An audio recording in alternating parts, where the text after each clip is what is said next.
Bien, muy buenos días. Quiero agradecer a la Escuela de Ciencia Política de la Universidad San Marcos a la invitación de la asociación que ha organizado este ejercicio dialógico y, por supuesto, de estar educando en ciudadanía, lo cual es saludable en un país que además urge ese tipo de reeducación.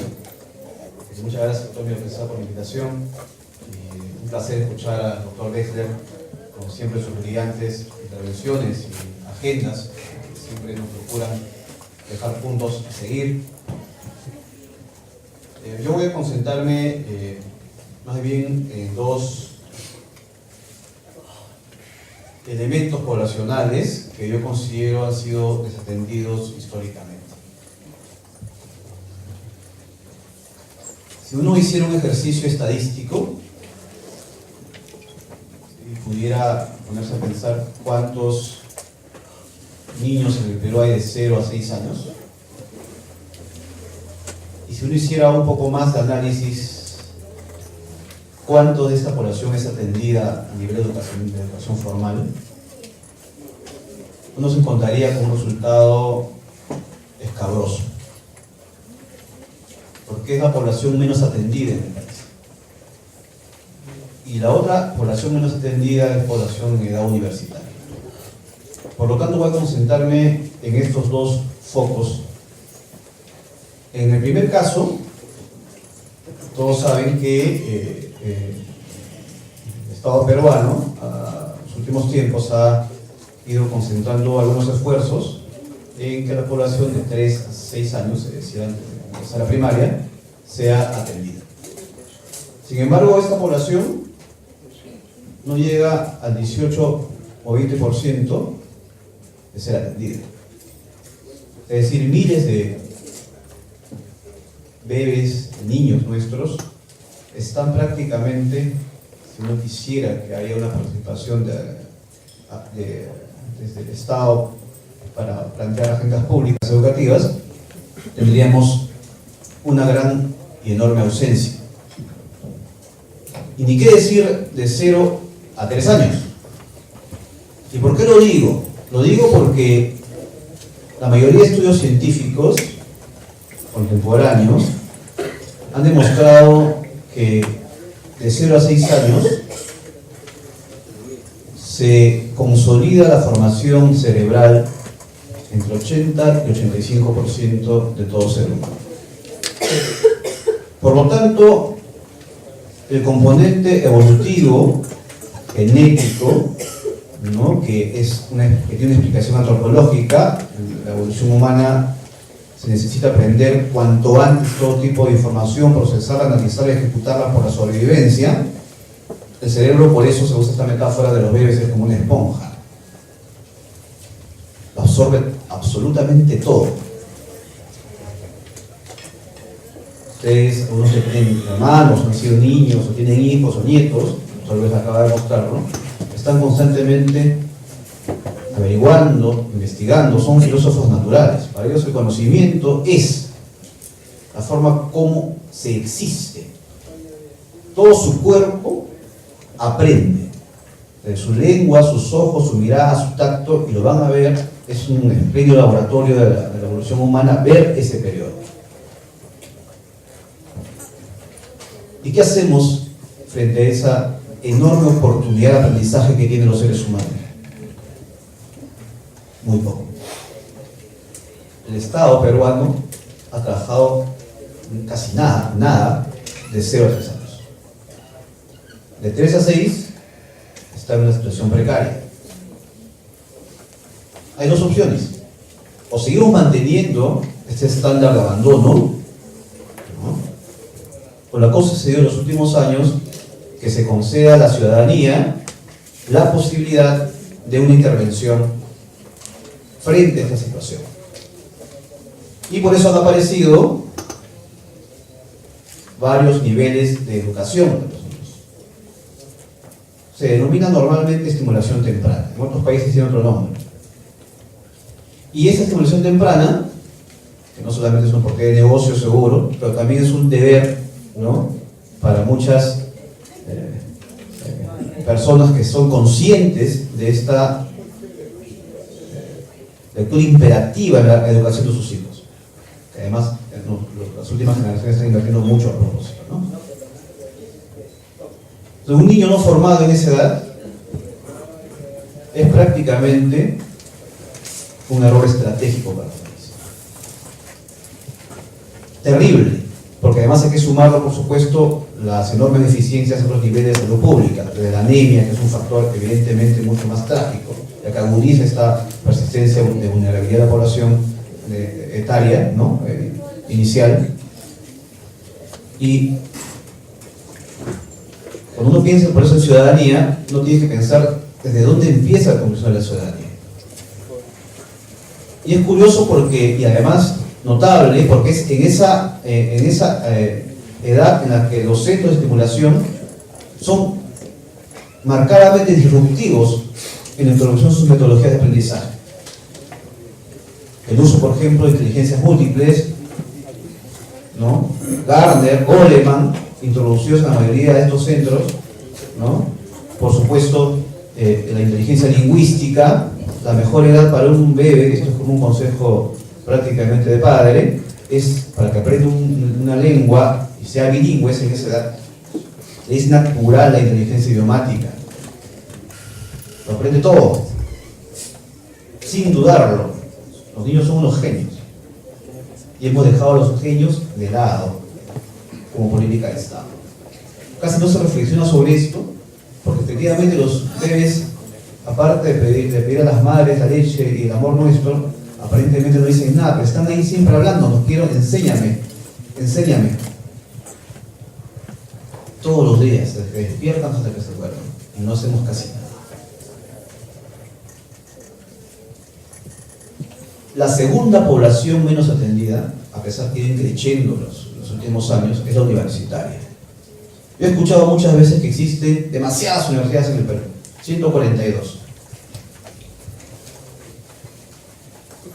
¿Saben cuánta población es atendida entre 16 y 25 años, que es una edad que se admite en el país como edad universitaria? De 40%. De 40 y 45%. O sea, la mitad prácticamente de la población de edad universitaria no estudia en la universidad.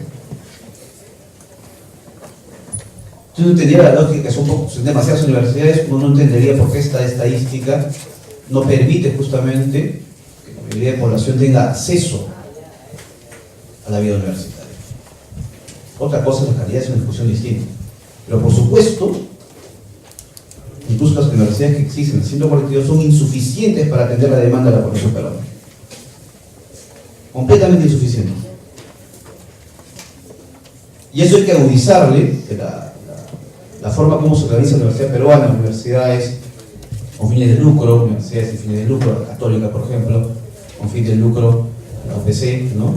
Las públicas, San Marcos, en las tres regímenes de gestión, por eso son, el lucro en sí mismo es un principio económico de todo tipo de individuo que existe, es decir, tener prosperidad, si así, no es una lectura moral, sino completamente objetiva, ¿no? No hay que moralizar los conceptos, por lo menos de este tipo, ¿no? Nos está mostrando que efectivamente, incluso ahí, es insuficiente a esta población. A eso hay que sumarle que hay una población de 25 a 40 años, adulta, que no ha podido acceder en un momento de sus vidas a la vida universitaria y ahora puede acceder y lo quiere hacer. ¿Quiénes han cogido esta idea? Las universidades, ¿no? Que tienen una gestión más cercana, digamos, a una administración contemporánea, que son las privadas, ¿no? Las universidades públicas, ¿no?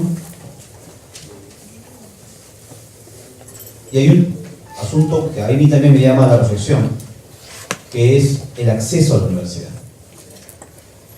Para que tengan una idea, según el ranking de cabeza del Diario de Economía, con data actual, ¿no? En San Marcos, de cada 100 ingresan 9. En la UNI, de cada 100 ingresan 8. Uno podría creer, bajo una lectura ridículamente meritocrática, mira qué bueno que soy, ingresar a la universidad. ¿Y qué hacen los 91 estudiantes? ¿Qué hacen los 91 jóvenes que bajo esta casi cruel lectura darwinista no han podido acceder a la educación universitaria pública? tres opciones. Evidentemente, si tienen algo de dinero, una universidad privada. Eso hay una oferta diversa. Punto 2, es posible que algunos puedan tener una educación superior técnica. La tercera, que lo tiene la mayoría, precariedad, subempleo, es decir, un futuro negro. Entonces, ¿de qué hablamos cuando hablamos de derecho ciudadano al acceso a la universidad, a la educación en general, cuando la mayoría la estamos dejando de lado? Hace mucho tiempo las universidades públicas no incrementan su población que ingresa. O sea, de cada 100 ingresan 9 en San Marcos, imagínense. Entonces, reflexionamos sobre eso y nos damos cuenta que el derecho a la ciudadanía, esta ciudadanía que legitime, digamos, el reconocimiento de lo que es esencial a la humanidad, por supuesto el peruano, en muchos casos está invisibilizado por ese tipo de agentes. A eso, esta población evidentemente poco atendida, ¿no? Que ustedes saben un poco la historia de las universidades en el Perú, cuando se funda San Marcos en 1551, que es la Orden Dominica, ¿no? El punto principal de la formación universitaria en ese momento era la evangelización, es decir, formar individuos para predicar a los indios la palabra de Dios. Pues es original. Así empieza la universidad en el Perú. En 1570 y tantos, la universidad recibe su primer golpe de Estado, ¿no? Los milicos son expulsados de San Marcos y el poder naciente del virrey Toledo ocupa, con ayuda de los jesuitas a propósito, que son los que lideran además la Inquisición, ¿no? La universidad. ¿Y quiénes tenían acceso a ellos? Los que tenían dinero, evidentemente, los que querían ser evangelizadores. O sea, tienen un rol profundamente ideológico desde el comienzo, ¿no?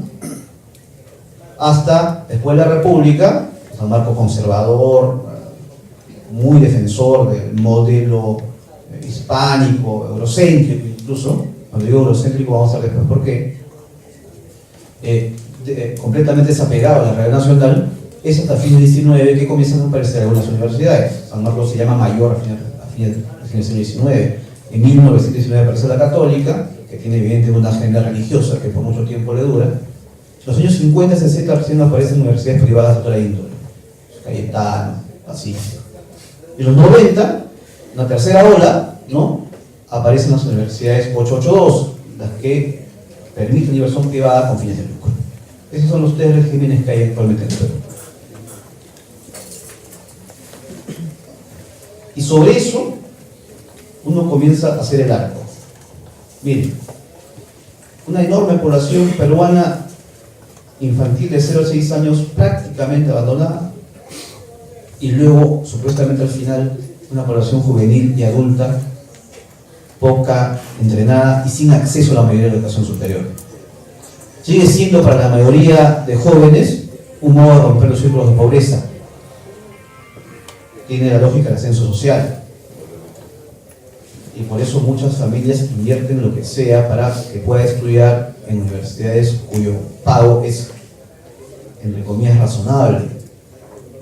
Sino cómo se explica la tremenda cantidad de población que existe en universidades privadas con fines de lucro. Está nuestro chip social de que nuestros parientes, los jóvenes, deben tener un futuro. ¿Y cómo hacemos la ecuación? Universidad, por lo tanto, mejor futuro. Y como la mayoría de la población tiene dificultades, evidentemente, muchos de sobrevivencia, invierten todo. Pero ¿cuánta de esa población realmente no tiene ni siquiera para una universidad que tiene una baja pensión? Cerca de 500.000 de jóvenes en esa edad, que no podrían pagar una universidad incluso con ese rango de pensión. Y después nos explicamos por qué hay tanta delincuencia, por qué estamos así. En ningún caso se está atendiendo seriamente esta población. Y leemos, ¿no?, patológicamente como si fuera un asunto no estructural, como si poniendo curitas vamos a arreglar el asunto, cuando en realidad hay una obligación de repensar la ciudadanía de las propias estructuras en las que estamos nosotros metidos. No se puede esperar más el abandono sistemático, histórico de estas poblaciones, que se agudiza si eres mujer, que se agudiza si vives en provincia,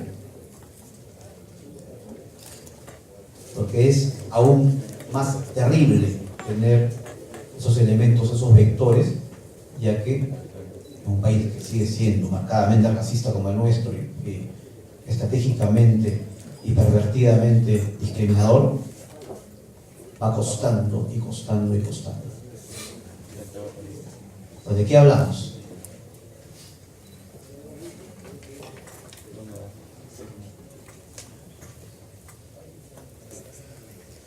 Y voy a cerrar esto